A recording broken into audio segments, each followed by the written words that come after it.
பாத்தீங்களா அம்மா இப்படி பேசுறாங்கன்னு. இதுக்கு தான் நான் பாட மாட்டேன்னு சொன்னேன். நீங்களும் அக்காவும் சேர்ந்துதான் என்ன பாட சொன்னீங்க. இப்ப நான் அதுக்கான தண்டனையை அனுபவிக்கிறேன். என் கனவு, ஆசை, லட்சியம் எல்லாமே சுக்கு நூறா உடைச்சிட்டு போயிட்டாங்க. இனிமே என்னால ஒண்ணுமே பண்ண முடியாது, அவ்வளவுதான். நீ கவலைப்படாத. உன் அம்மா கோவத்துல தான் அப்படி பேசிட்டு போறாங்க. பொறுமையை எடுத்து சொன்னா கண்டிப்பா புரிஞ்சுப்பாங்க. நீ இதெல்லாம் நினைச்சு ஃபீல் பண்ணிட்டு இருக்காத. அம்மா சொல்லிட்டு போனதை கேட்டீங்கல்ல, அப்புறம் நான் எப்படி ஃபீல் பண்ணாம இருக்க முடியும்? அவங்க வேற ஒரு ஆங்கிள் யோசிச்சு பேசுறாங்க. அதிகாரம் தான் பெண்களை உயர்த்துன்னு நினைக்கிறாங்க. அது உண்மைதான். ஆனா மியூசிக் இண்டஸ்ட்ரியிலையும் பெண்கள்லாம் உயர்ந்திருக்காங்க.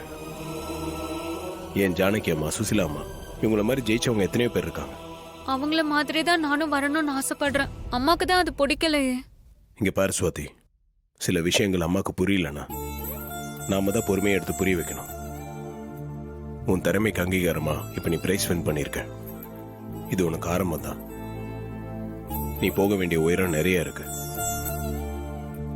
நீ அதை பத்தி மட்டும்தான் போக்கஸ்டா இருக்கணும். நீ பெரிய சிங்கரா வருவேன்னு எனக்கு நம்பிக்கை இருக்கு.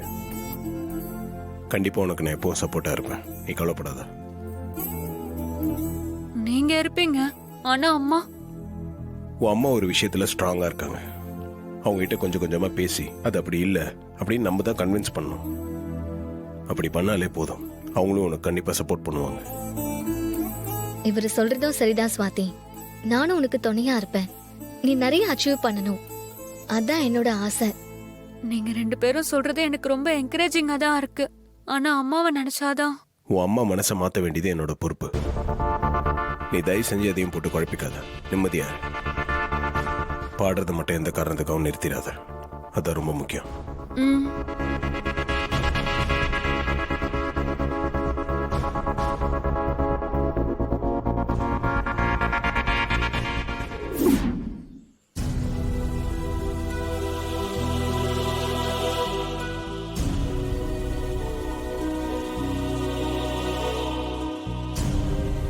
அம்மா, உங்க பேரங்கிட்ட விஷயத்த சொல்லிட்டீங்கல்ல, அவர் வந்துருவார்லம்மா?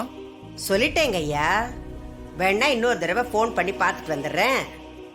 இதோ வரேன்.